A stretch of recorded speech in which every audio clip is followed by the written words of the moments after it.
Srimad Bhagavad Gita as it is. Translation and commentary by His Divine Grace A.C. Bhaktivedanta Swami Prabhupada, Chapter 7, Text 21. The subject under discussion is faith.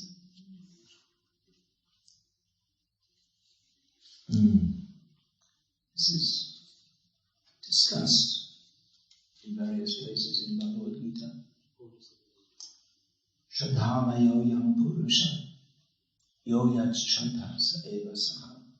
In Bhagavad Gita, Lord Krishna states that everyone has some kind of faith, and one is classified according to his faith. Lord Krishna classifies sattvic faith, faith in the Lord of goodness; rajasic faith, faith in the Lord of passion; and tamasic faith in the Lord of ignorance.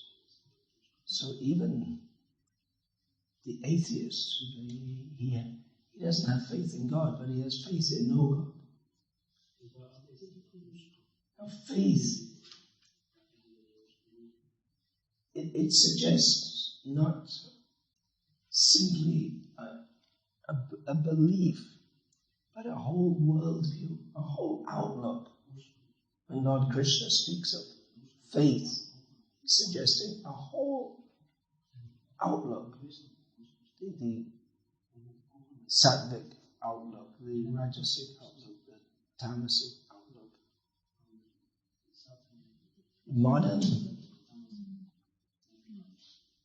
The modern outlook is not to have faith in anything. You don't believe anything. One cannot be a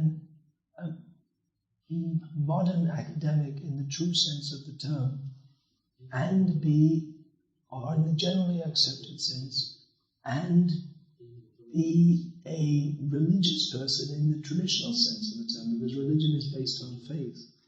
And modern academics is based on the principle, or on the accepted convention that no one can know anything fully, and no one can know anything truly, and whatever anyone states, it's subject to revision, because someone may come up with a better theory or do some more research. In this way, they consider themselves to be very open-minded. But what it comes to is a satyam apratishtam te jagadahura nishvaram. The demoniac conclusion that there is no ultimate basis of anything. There's no truth at the basis of anything. There's no ultimate principle, because everything is nebulous. So one cannot be a modern scholar and be committed, because commitment requires faith. But actually they're committed to not being committed, because you cannot not. It's not possible not to have faith. Everyone has faith in something. When we walk on the road, we have faith that the ground in front will support us. It's not. It might be that someone just put some paper which looks like a pavement and there's a big hole underneath. You don't know. But you have faith that the road. When we eat, you walk into a restaurant and you order. I don't know what they eat here. I don't want to think about it. But anyway, the faith that is not. It's not got cyanide, potassium cyanide in it. It has milder poisons, but it's not gross poison. Someone hasn't poisoned it to kill you. So everyone has faith, and even if someone says, I don't believe in anything, then you can just ask him, do you believe what you just said? Think about it. He's caught. If he says yes, then he contradicts himself. And if he says no, then his statement is untrue. So you can't avoid. Everyone has faith in something, even in the mode of ignorance, in which there's no real thinking. It's just there's no philosophical endeavor. It's practically animal life. But then he has faith in his own delusions and illusions. Everyone has some kind of faith or outlook.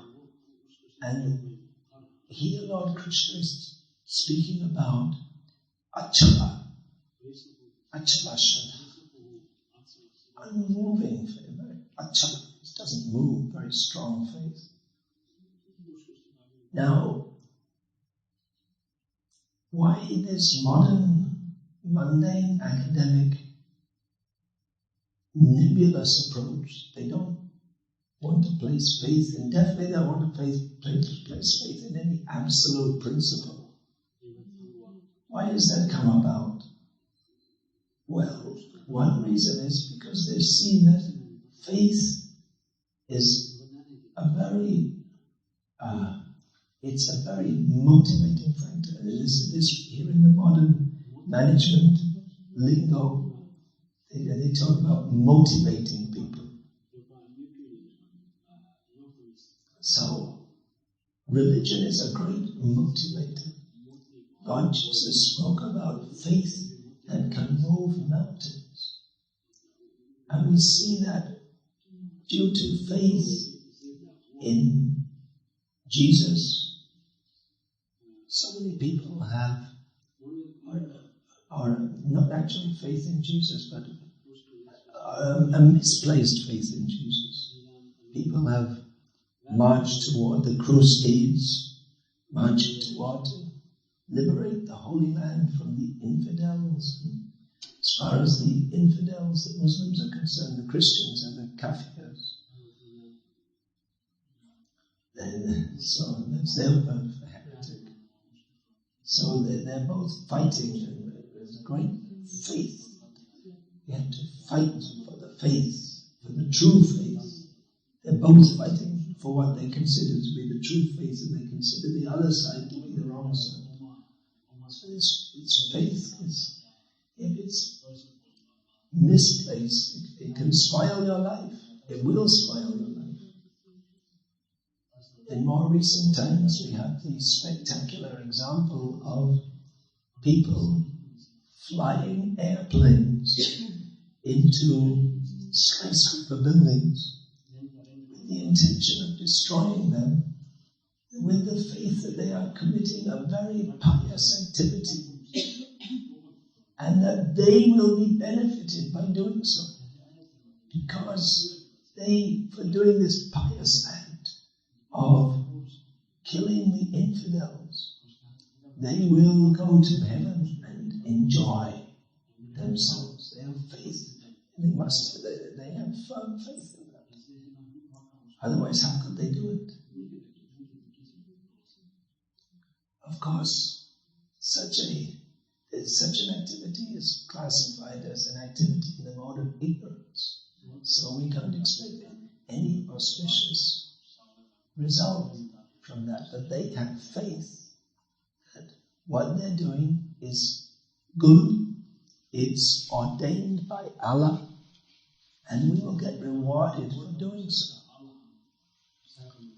So, how do they have such strong faith, dangerous faith, in the wrong thing? Those who also say don't have faith in any absolute principle, they also have faith in the wrong thing. They say don't have faith, but they have faith in not having faith. They have faith in the academic method. That they have faith that this is the proper approach to understanding things. By this, what they consider to be the objective academic method, although actually it's not objective because it places human intelligence as the arbitrator of all knowledge. So they also have faith in the ability of the human intelligence, but they don't consider where this intelligence has come from. That there should be an ultimate principle behind empathy. They believe in not having faith in an ultimate principle, which is, as I described, asatyam apratishtanti. Those who believe in no ultimate principle. They're described as demons in Bhagavad Gita. This comes in the description of the demons. So it appears to them that they are very intelligent and they have reached the pinnacle of human intelligence after so many centuries of ignorance in which people believed in such stupid things as this is how they perceive it, as God, or that human society has developed now, and now we are more intelligent and we know how to understand everything by our own intelligence. Of course, their society is a total disaster, but in the newspapers and the magazines and the TV, they keep on pumping us the illusion that actually everything's okay. All you need is to work a bit harder and get some more money and buy a new car, and then everything will be okay. It's the same nonsense is being pumped again and again and again. So everyone has some kind of faith. And we also have faith. Devotees of Krishna also have faith. And we are enjoined to have that faith. Krishna consciousness means faith. Shraddha, Shraddhe, Vishwas, Kahe, Sudruda, Nischay, Te Krishna Bhakti, Kaile, Svarakar, Krita. Faith in Krishna consciousness means to have the firm conviction that by serving Krishna, all our best interests will be served. There's no need to do anything else. Savadhamani paritadya. There's no need to do anything else, and to do anything else is positively harmful. It's against our real self-interest. So this faith is required. But we are enjoined not to have blind faith. We don't come and smash people. You have to believe the Bhagavad Gita. Why? Lord Krishna himself explains to Arjuna why we should accept this knowledge. That evam parampara praptam, this knowledge is received in a chain of perfect spiritual authorities. Lord Krishna takes the trouble to explain it to Arjuna. He doesn't just tell Arjuna, "Oh, Arjuna, I'm God. I'm telling you what to do it. You better do it, otherwise I'll throw you into hell." He didn't just say that, but he explains to him in detail, because Arjuna is a thinking person. Krishna doesn't want robot-like people who just follow him out of fear or out of some promise of sense gratification. Yesterday we were talking about the jiva's independence. Srila Prabhupada also talks about this in this purport, that we have independence. But we are to come to our proper position. We have to execute our independence intelligently. If we just say, just follow this, because Krishna said it, so we say, well, no, Allah said in the Quran, and then if there's no use of intelligence to understand, then we become fanatics. Then someone can come along and tell us that, if we don't try to understand intelligently, then our understanding or our faith will, ipso facto, be unintelligent. And therefore we will subscribe. We are good targets for becoming captured by foolish ideas. Just like the whole of Western civilization has developed on the faith that the cause of all human suffering is because someone long ago ate an apple.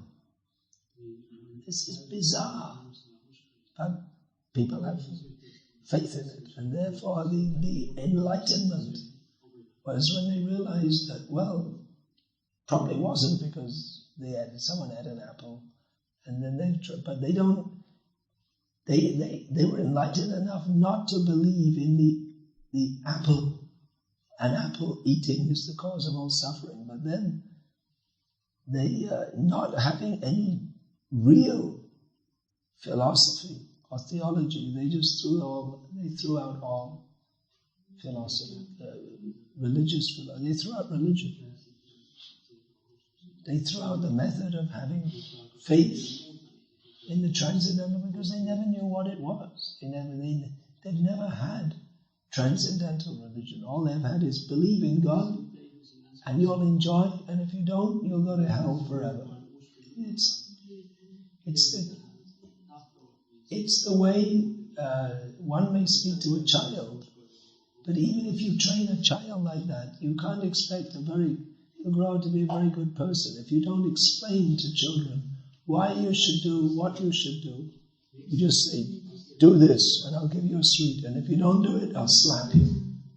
But you can't expect that the child will grow up to be a very, to use another buzzword, psychologically balanced person, or thoughtful person, or even a person capable of making intelligent decisions. It's not intelligent. So Lord Krishna is explaining here in Bhagavad Gita and in more detail in the 11th canto of Bhagavatam to Uddhava. He speaks the same matters in greater detail. That we don't just say as a matter of fanaticism that Krishna is the Supreme Personality of Godhead. Even the term Supreme Personality of Godhead is a much more developed term than simply saying God. There's so much import to the term Supreme Personality of Godhead. But we have to, we're enjoined to understand this. Anvyadvyati rekhabhyam yatsat sarvatra sarvada. We are enjoined directly and indirectly how Krishna is the Supreme Lord in all situations, in all times, places and circumstances. Directly and indirectly, He is the Supreme Controller. So we are enjoined to understand this with intelligent faith.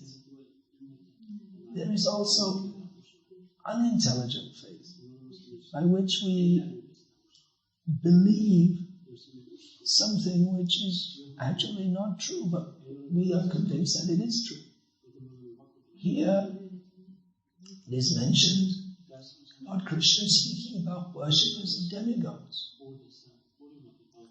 who believe that the goal of life is to enjoy material life, and they have faith that the demigods can award them material happiness, which is true. They can. In the 4th chapter, what Krishna says that what is it? Shiprami manashe loke siddhi bhavati karmaja. What's the first line of that verse? That people, they worship desiring material enjoyment. People worship the demigods and they get results. They get the result of material happiness. It works. And when it works, people have faith. But as Lord Krishna is pointing out the result of this, he says here in the verse previous to verse 20, verse previous to the verse we read today,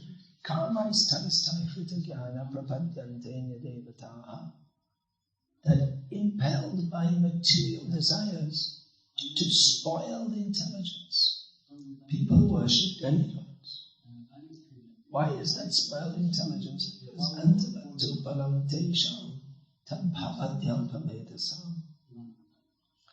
That they get only a temporary result. And that material enjoyment, as Lord Krishna elsewhere explains, it is Yehi samsparshaja bhoga dukkha yone evate alyantavanta kaunteya nateshu ramate buddha. intelligent people do not take part in sense enjoyment, which beginning, middle and end is simply a source of suffering. For those who are unintelligent, they are attracted to this. Therefore, they are attracted to worship demigods. Now, this principle of having faith in that which is not ultimately for our real self-interest is being stated here. To have faith in demigods. But it can be extended to all kinds of faith, because Krishna, he is saying here that I give that faith, which is that strong faith. I help them to have that strong faith. He states elsewhere in Bhagavad Gita that Sarvasya Chaham Hridi Sannivishto Matasmiti Jnanam Apohanam Cha. I am seated in heavens as the super soul, and from me come knowledge, remembrance, and forgetfulness. So he's stating that this, when Krishna sees that someone has a certain kind of desire, and Krishna makes his faith very strong, even though it's the wrong thing. Because Krishna helps the living being to misuse its intelligence, because he wants that. Now, we are preaching as members of the Krishna conscious movement. We are preaching Krishna consciousness. We are trying to present actual theism for the first time in human society. And actual theism is not based on blind faith. That's one reason why it's very difficult to preach Krishna consciousness, is that first of all, the tendency of the mistaken tendency of the jivas in the material world, they have adopted the tendency, which is opposite to their natural tendency to love Krishna. They have adopted the tendency to not love Krishna. And everyone already has some kind of faith in that which is not correct. And they think that religion, either they're religious and they strongly believe without any real rational background. They just say, well, you should just believe. You can't understand. You just believe it. It's beyond human intelligence to understand. That's true. But to some extent, we should be able to understand. So either they have this kind of blind faith, or they think that they reject religion thinking that it's all just blind faith. So either they're blindly faithful or they're blindly rejecting. But they have no knowledge of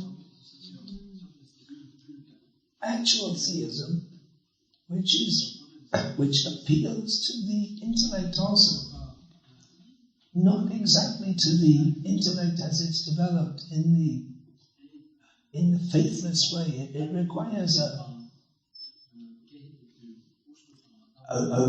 change of heart and a total paradigm shift in how to view the world. The whole presentation of Krishna consciousness is actually very reasonable. This is a modern term. Not exactly modern, but a term that's considered very important in the modern age, that things should be reasonable. It is actually the only reasonable proposition.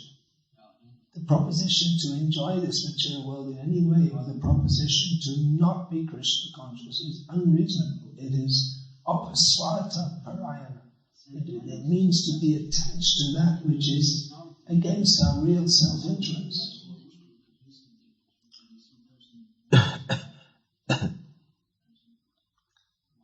But people, they either presume it to be some kind of wrong religion. We've got the right religion, and everything else must be wrong. Or they presume it to be, if they're not religious, they presume it's something like those blind faith religions, and they are a modern cult, and in their mind it's already rejected. Oh, religion? No, I'm not religious. Or Krishna conscious, I'm already Lutheran, or whatever it is. So they already have their pattern set. Doubt is, we're talking about faith, but to be doubtful is good. To be doubtful in that which is not correct is good. If one is doubtful, it's good. If one is pious, if one is doubtful and impious, then he comes under the category. Vita, Lord Krishna describes Raga Bhaya Krodha. Vita Raga Bhaya Krodha Manmayama Upashitaha. Bhavo Jnana Tapasa Bhutaman Bhavamagataha. Being freed of attachment, fear and anger. Many persons in the past became purified by austerity and by knowledge of me, and thus they came to me. So, if one is doubtful about the prospect of the supreme reality being good, then he's angry. He becomes angry. I don't know. We reject any idea of God. So one may be, if one's faith or outlook is formed by strong attachment to this material world, or fear of any personal God, either one is a karmic, one is attached to this material world, as raga, bhaya, he is a jnani, or seeking the impersonal absolute. They're afraid of material life, and they're afraid also of surrendering to any God. Or krodha, they're just against everything. We don't believe. Material world is useless, and religion is useless, and everything is useless.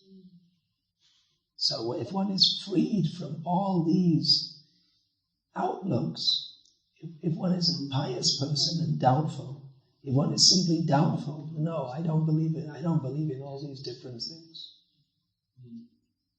then then one becomes a skeptic. As Prabhupada said, skepticism is rationalism. One should have, if one is pious, then he sees that this material world is miserable, and he seeks for he has faith that the ultimate principle is good, that goodness must be supreme. Otherwise he becomes a neo-Nazi, something like a drug addict. They seek shelter in violence, intoxication. This is in the mode of ignorance. But if one is seeking the truth, such persons are rare. If one is seeking the truth, then the doubt in anything which is perceived not as the truth leads one to the truth.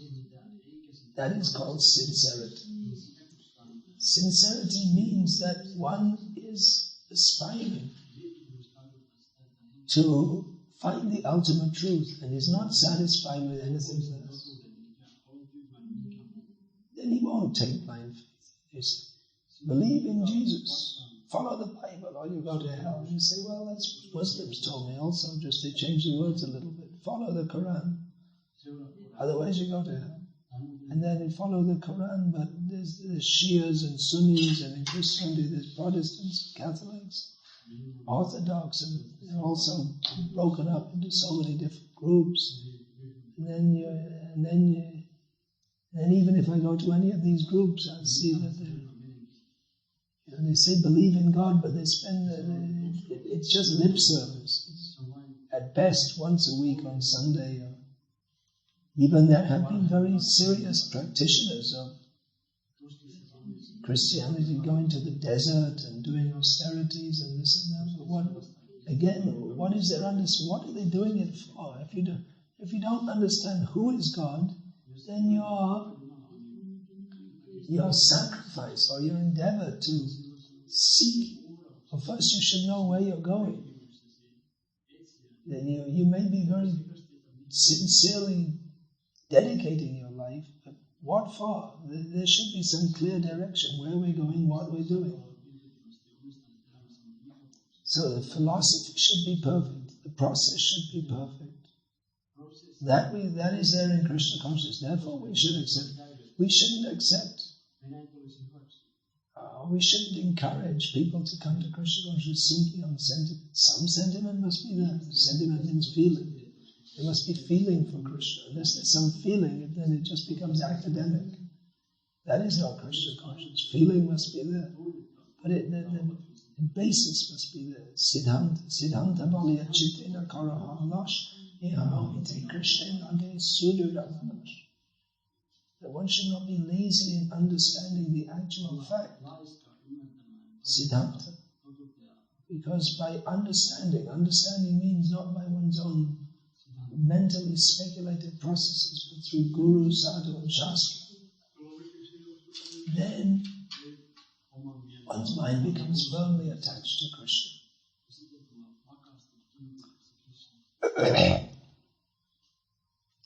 But difficulty is there in preaching because people are strongly attached to the wrong thing. In traditional Indian culture, there was a tradition of scholarship and debate. And the Brahmins were very learned. And they would debate. And there were rules of debate. So if one defeated another, then that who is defeated had to become his disciple. Even if he's a guru himself, he had to. If he's defeated, he has to give up what he believed before and follow. Become a disciple with his disciples. That's how Shankaracharya, Madhvacharya, Ramanujacharya, they traveled all over India and they made many disciples. They engaged in debate. And Shankaracharya, he met with so many Vedapantis, this Karma Kanda, the following Karma Kanda, and he convinced, and he made them. Karma Kanda means they're grihastas, and he'd take them out. Now you take sannyas, because Brahma Satyam Jagan Nitya. For him, spiritual life begins when you take sannyas. So like this, and Ramanujacharya, Chaitanya Mahaprabhu, he didn't engage in debate much, but with those who were highly scholarly, he did also. So, but nowadays you see there's this kind of neo-Mayavad is spread all over the world, and the modern educational system, although they purport to teach or to make people intelligent, actually makes people very foolish, because it completely, the modern educational system combined with the TV and the press and the whole modern ethos, it completely destroys the tendency even to ask the right questions. What is the purpose of life? And it completely destroys the tendency to believe in the higher principle, in the supreme personality of Godhead. And it is by giving intoxication and promoting sex and all kinds of sense gratification, and making it so difficult to live in this world in so many ways, they make people think that the goal of life is simply to survive and enjoy. So, most people are like struggling economically for enjoyment. And in this Scandinavian socialistic countries, there's an arrangement whereby everyone is living, but you see they're very complacent. and puffed up. You just see the way that people walk on the street. Everything's all right. I'm okay. No, I don't need any God or religion or any such. I'm in charge. I'm doing it. So various kinds of the illusion are being propagated, and we find that it's actually very difficult to have an intelligent discussion about the nature of reality with anyone, even with so-called intelligent people, even with so-called highly educated people. They can't think clearly. Either they think that everything has to be understood. They have a paradigm. They consider everything the so-called highly educated people, they consider that everything has to be weighed in the terms of empiric experience, and everything has to be understood in terms of what previous scholars have said, and they're looking at you, giving you a psychological analysis while they're discussing with you that this is a religious person, so he's already gone. We can't expect anything actually intelligent from him. They've already put you through their filter. But that filter is a protection from anything even beginning to surrender to Krishna or beginning to accept that there can be anything beyond their atheistic, so-called liberal objective paradigm. So we find that even so-called intelligent people, that they have faith in that which is not very intelligent at all. Recently, one scientist who Lalita was telling me, Dawkins, I think, he's brought out a thesis that there's, in the history of the evolution of the human race, there was a gene produced which is like a wrong gene, and it keeps on reproducing in the human, but it's causing chaos in human society. It's called a belief in God gene, and it keeps on reproducing. And so, due to this defect in evolution, he hasn't identified what is the gene or where it is, but it's his theory. But it's really clutching at straws, isn't it? You know that saying, clutching at straws? When someone is drowning, he sees a straw. He's underwater, he sees a straw floating on the surface, and he grabs it as some kind of... If it was a big stick, he could pull himself up, but a straw can't help you. So clutching at straws is an English saying, which means that when you're completely hopeless, you're in a completely hopeless position, you try to do something which is actually useless. So this is being propagated as science. There's a gene, a religious gene which has been reproducing in human society, in the human genetic system. Which gene, whereabouts, what's its structure, no such, just total fabrication. It's being promoted as science. And even this intelligent, this is a big thing going on in science. The whole basis of Darwinism is being shaken by intelligent design theory, which Prabhupada actually, he promoted that, and he wanted our devotees to push, but it's unfortunately, well, it's good that it's being promoted. There's this whole controversy in science, evolutionary theories getting roasted by intelligent design theory, which actually means belief in God.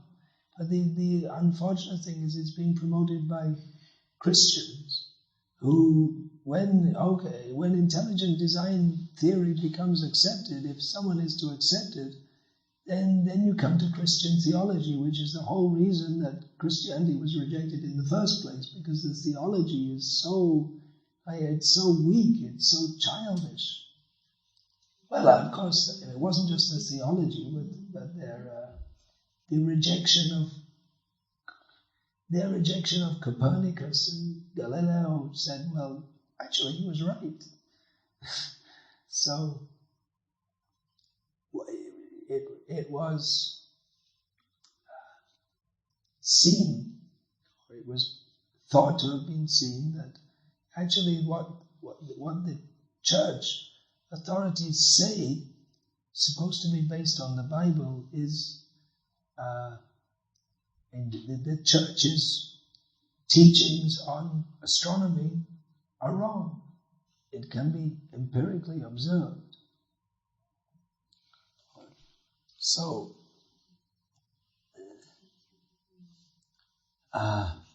anyway, the point here is that even people may be very intelligent materially, but spiritually, people can't follow even, it's very difficult to discuss with many people because they have such preconceptions. Just in Copenhagen 2 nights ago, afterwards I learned the man was a doctor, Indian man who's coming, and he was saying, well, I don't think we should criticize. And I told him that, well, if you criticize him, then you're criticizing Krishna, because he criticized. They said, well, I don't find the Bhagavad Gita, Lord Krishna criticizes anyone, so I quoted a few shlokas. And then he still didn't want to accept it. And then I gave the book to him and I asked him to read it out. So he read Namang Dushkrita Mura. And he said, well, I don't think he's really criticizing anyone in particular.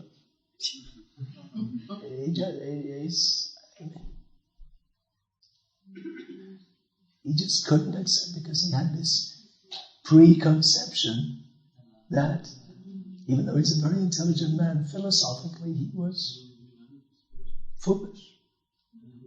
He didn't want to surrender to what Krishna said, and Krishna says, such a person is either a Mudha, a Naradama, a Maya, Aparita Jnana, or an Asuram Bhavamashvata. So he thought he was being very good by not criticizing anyone, but by taking that stance, he was actually criticizing Krishna. But it's because of spoiled intelligence, people think they're being very good. Well, we should just accept all theories and be nice to everyone, and it seems very good, but it's philosophically untenable. By that, we should accept Hitler also, very good. We should kill all the Jews. The good. Say, no, not that. But then that means if you don't accept that, if you say we should accept all theories, but you don't accept Hitler, that means at some point you have to draw a line that we don't accept this. And so, where do you draw the line? It's just a question of where you draw the line. You say, well,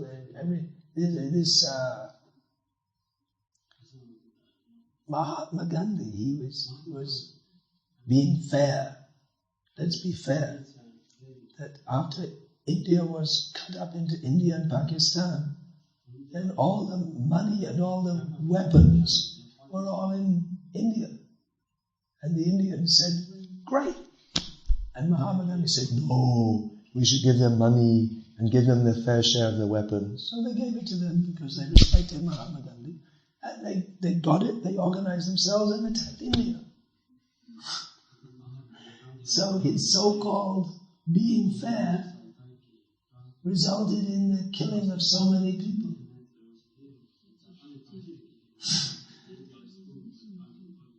It's give weapons to people who consider themselves your enemy because we should be fair. Is it a good idea? Actually, in the Kshatriya fighting codes, you might do so. But these people, they're not fighting according to Kshatriya fighting codes. Anyway, it's just an example that the concept, the words justice, fairness, liberality, open-mindedness, these are used, but no clear understanding. Yes, we also. Liberality, yes, we should be very liberal. We should give Hare Krishna mantra to everyone. But there's a limit. We're not so liberal that we say you can eat meat and fish and eggs and chant Hare Krishna and it's okay, everything's okay. Or we're not so liberal that we say, well, you chant Hare Krishna, you don't chant Hare Krishna, it's all the same. There are declined limits according to Shastra. So we are liberal, we're open-minded, we're willing to accept that we don't just judge without listening to others. That if someone is said to be doing something wrong, then we can listen and we should hear the other side. But there are limits, and those limits are given by God Himself, by Shastra. So people call this being very conservative. When Allen Ginsberg, the poet who was actually like Prabhupada and he liked to chant Hare Krishna, he also liked to smoke marijuana, and he also liked to have sexual relationships with other men. So when he said to Prabhupada that you are very conservative, because Prabhupada, Prabhupada went among the hippies who every one of them, without exception, was smoking marijuana, hashish, and Prabhupada said no. And they believed in free sex, and Prabhupada said no. So Allen Ginsberg said, Swamiji, you are very conservative. And Prabhupada was surprised that he said, why conservative? I'm very liberal, I'm coming among you. That's liberal, isn't it? He said, if I was conservative, I couldn't stay here for a moment. Because he was thinking of his godbrothers in India, who they wouldn't go among such people, because they want to maintain their purity. So Prabhupada, he was surprised. So, there are people who have found faith in the wrong thing. That faith is given by Krishna, and how to change it as preachers. Our mission is to change that. So we want to establish, if we are to establish Krishna consciousness in the world, it has to be on the basis of Bhagavad Gita as it is. There's no Krishna consciousness without Bhagavad Gita as it is. That means an intelligent understanding of the principles of bhakti, which is way above. I mean, even you talk about interfaith and all this, but Bhagavad Gita, I mean, if we compare to, we won't say this very publicly, at least among ourselves we should clearly understand it. If we compare to Bible or Quran or any of these, it's just not in the same class. And we shouldn't say that without reading Bhagavad Gita, that I follow it. Then we become blind religion. Just like those who purport to follow the Bible. So, the Bible, this. They don't consider intelligently. They don't try to understand intelligently. They accept it blindly. So we shouldn't accept. Intelligently, we should understand that here is knowledge of God. Who is God? They say in the Bible to believe in God, but what? Believe in what? Exactly. There's not much to believe in. So it's difficult to believe in something that you don't know very much about. You've all heard of Joseph Davis. You never heard of Joseph Davis?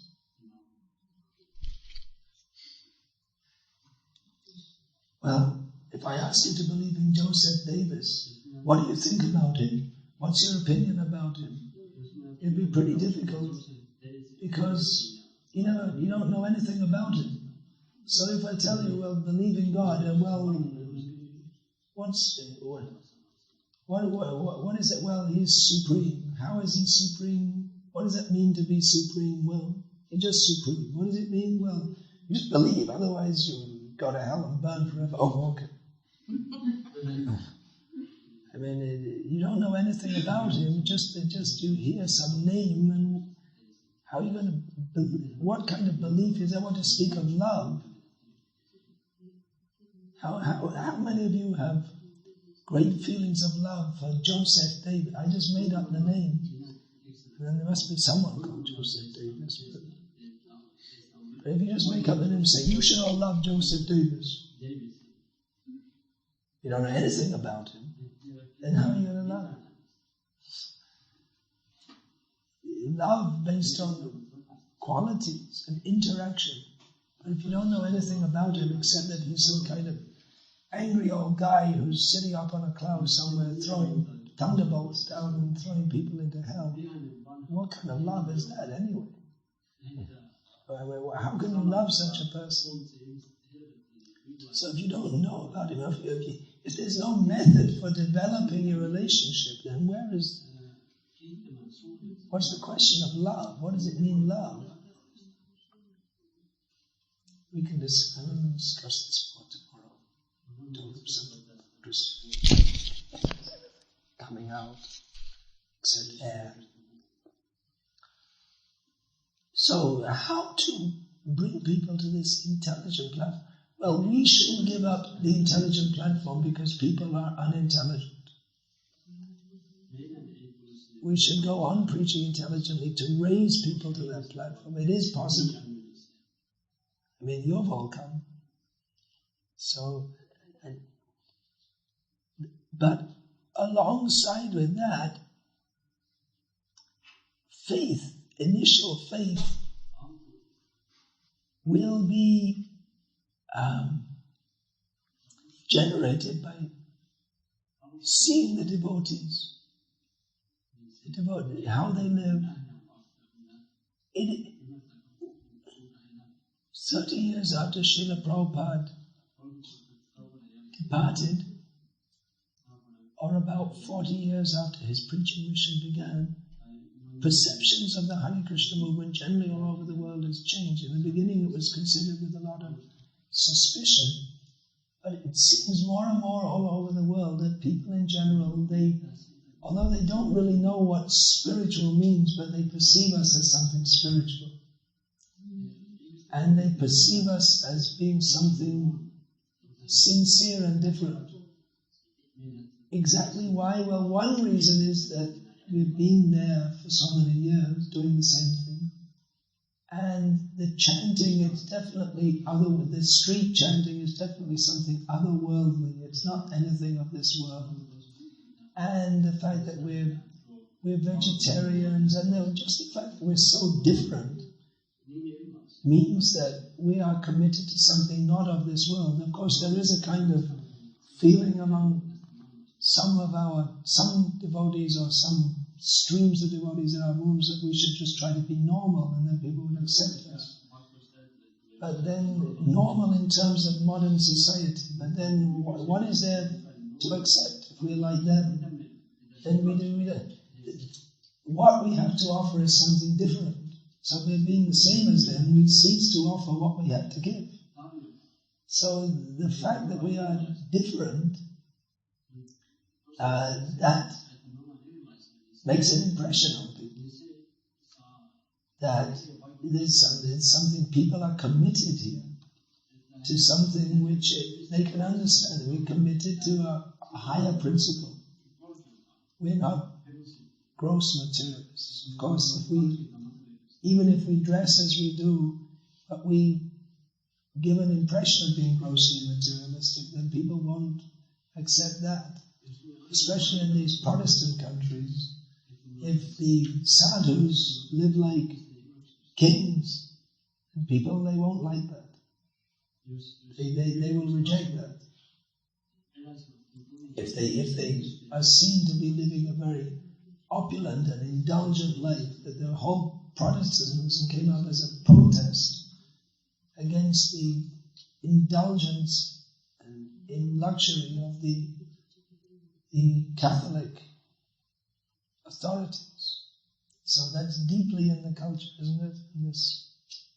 In the Protestant countries, people, they don't like people, they think that religion, there's the Puritan ethic or Lutheran ethic that one, to be spiritual, you have to be very austere and non-indulgent. Actually, it's not necessarily true, but people think like that. And devotee, if required, he can live in luxury. If required for preaching. But anyway, by Krishna's arrangement, at least in this country, there's no big opulence. And devotees, for themselves, they're not inclined toward that anyway. And I'm just saying that faith, how can people understand this philosophy of Bhagavad Gita? It begins with faith, by which they can begin to hear from devotees. So some devotees say, well, we should live like normal people, dress like them and act like them in many ways, and try to hide our difference, and then they'll hear us better. But actually no one listens to anyone else. So they might listen to us means they'll listen on their own terms, but if they want to, their own terms, which means that there's an ethic in modernity, not an ethic or a principle that against proselytization. This word proselytization, people don't like that. You should try to convert me. But so you can dress normal, and then maybe you can talk to people, but in a superficial. Normal people are superficial. So maybe you can talk to them more easily, but in a superficial way. But if we clearly show the difference and live the difference, then people who are genuinely looking for something different, they will be more inclined to come to us and at least hear us when they see that we have found something that is apparent from our whole way of life and from the devotees' happiness.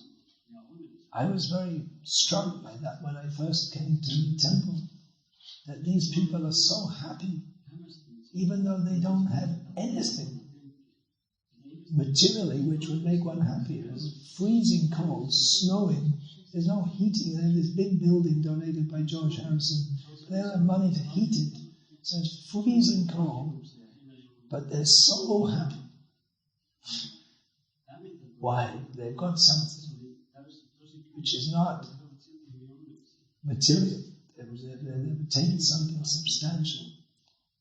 So faith is generated by going on with what we're doing. These same activities. There's lots of talk of alternative preaching, this kind of preaching, that kind of preaching, but the process that Chaitanya Mahaprabhu gave is very powerful. And we shouldn't think that because many people don't appear to be interested in Krishna consciousness, not having its effect. It's having its effect. Regularly going out year after year, distributing these books, distributing prasadam, having programs in which we present Krishna consciousness, all has its effect. And I've seen, of course I'm mostly based in India, Bangladesh, all these countries, but I've seen many people now who are like 20, 25 years old, and they said, oh, I remember when I was 5 years old and my mother took me to the ISKCON temple. I've met quite a few devotees who I visited their village in Bangladesh when they were a little child, and they remember that. They said, oh, I first saw you 20 years ago, you came to our village. It creates faith to just do the things that we're supposed to do. It creates faith. Not only creates faith, but this purifies the consciousness of people. When they come in contact with devotees, it's purified. So, actually, even though our movement in many ways may appear to be struggling and not going very far personally, I feel that this movement could become very big very quickly, because people all over the world are frustrated with the modern way of life. And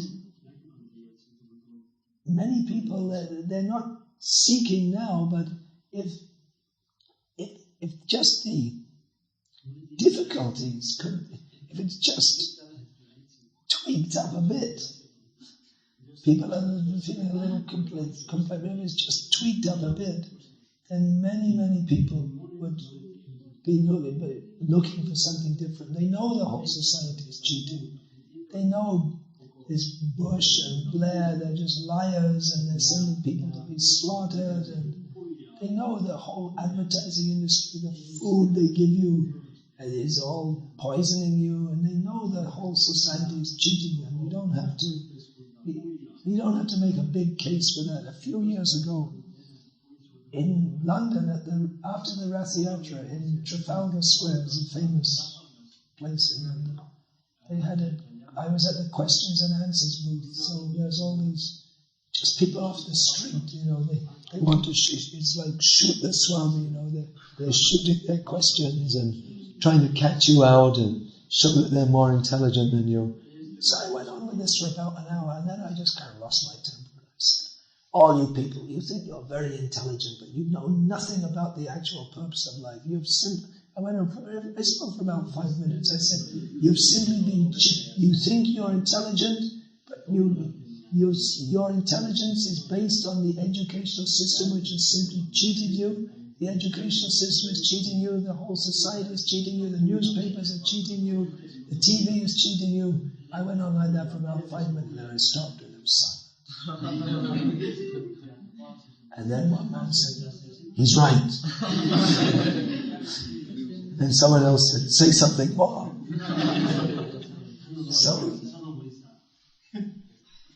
And these are people who just a few minutes ago were just like trying to shoot you down. What's wrong with smoking? Because I said to someone, you shouldn't smoke it. He wanted to, he knew he shouldn't be smoking, but he deliberately wanted to do it, he thought that I'm going to disturb and see how he reacts, if you the monk, they should just tolerate everything. And they wanted to show that, we're getting disturbed in this and that. But if it's presented clearly, people can accept. There's actually tremendous scope for spreading Krishna consciousness. I feel it could spread very well. Many people can accept it if we continue with the things we're doing. And when I'm saying it's difficult to convince people because of their preconceptions, it's also not impossible, and we shouldn't stop trying to do so. At least people, by speaking to them, it's not that everyone's just going to change overnight. But at least we can put some idea in their head that by speaking with people, by presenting the philosophy to them at whatever level they're ready to accept, or they can begin to understand, which is usually a very low level, if they can understand anything. Prabhupada was always teaching, you're not the body, you're not the body, you're not the body. And then you find, like these intelligent, so-called intelligent people coming, and they can't get it. But Prabhupada went on trying. And he set the example for us. That at least people can start to think. And actually by distributing these books, it makes its effect also. Because these books are very powerful. And people, the more we distribute these books, the more people can begin to understand what is the philosophy of Krishna consciousness, what is reality.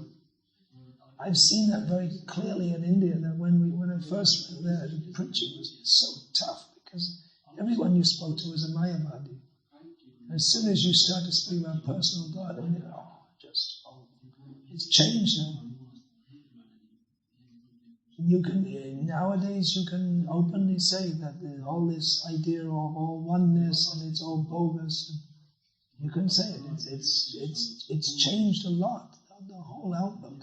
And I ascribe that to the fact that we've distributed literally millions of Prabhupada's Bhagavad Gitas in India.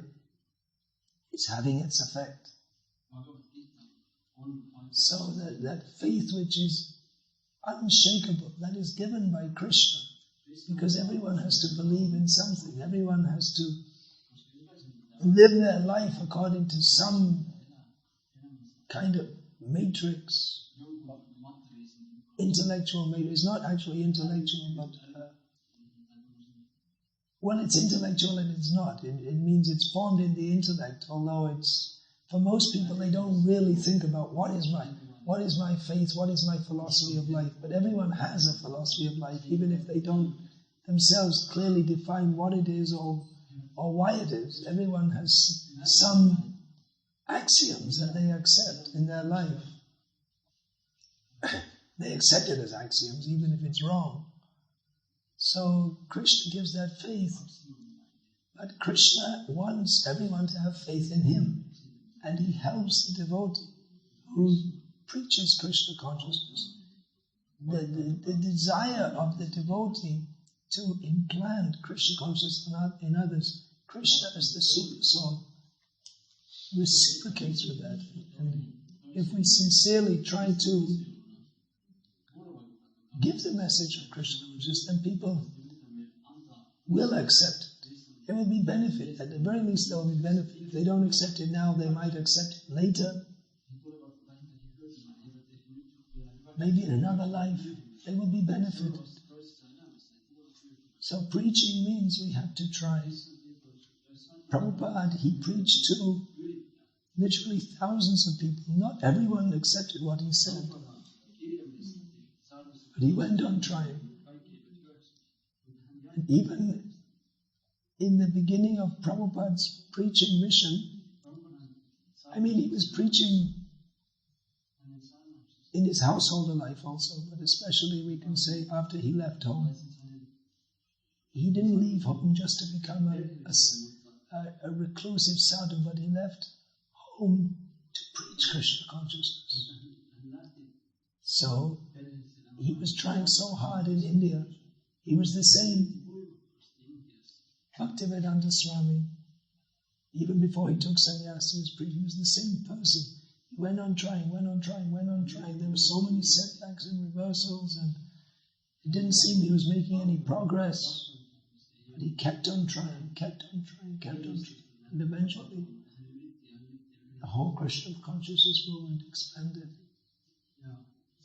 So our duty is to keep on trying, and by Krishna's grace, if we stick to the principles of Bhagavad Gita as it is, we're seeing some good results. People are coming.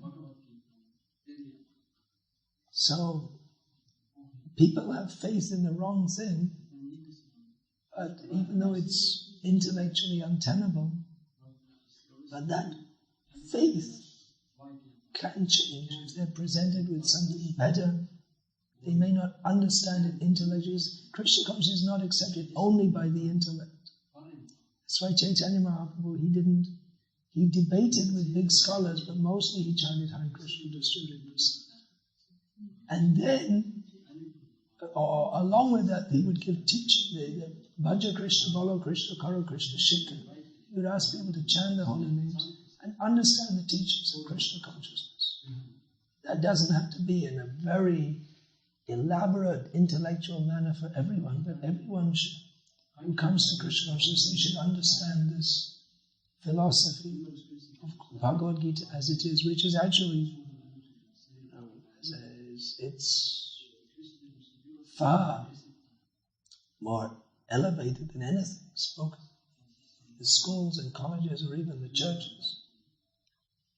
So everyone is expected to apply themselves to understand this, but it's not only by philosophy, because one cannot understand this philosophy without the grace of Krishna.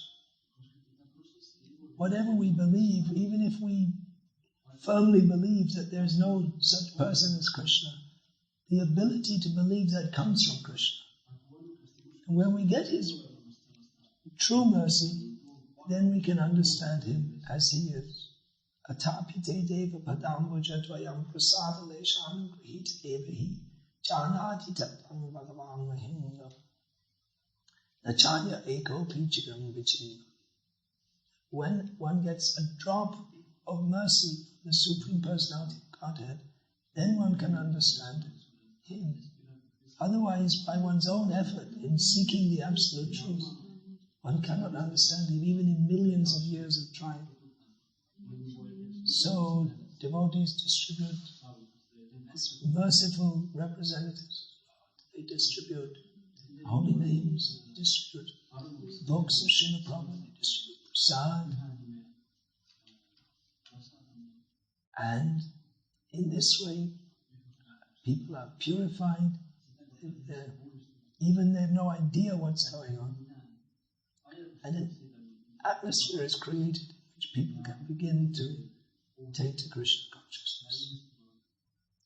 Hare Krishna. Is there any question about this? Please. Maharaj, you told that the Bhagavad Gita gives reason, philosophical reasoning why Arjuna should believe in what he's saying. So can you clarify this? I said that in Bhagavad Gita, Lord Krishna gives philosophical understanding of why Arjuna should accept what Krishna says. Can I clarify this? The whole Bhagavad Gita is a philosophical exposition, isn't it? Krishna explains that, what are the 5 subjects matters of Bhagavad Gita? Ishvara, Kala, Prakriti, Jiva and Karma. So all of these, how they interact with each other are explained. The position of Ishvara in relationship to Kala, Karma, Prakriti, and Jiva is explained. So that's philosophy, isn't it? Anything else? All right then, I'll finish. Thank you for listening. It's probably very austere to listen to this frog-like croaking. All glories to Srila Prabhupada.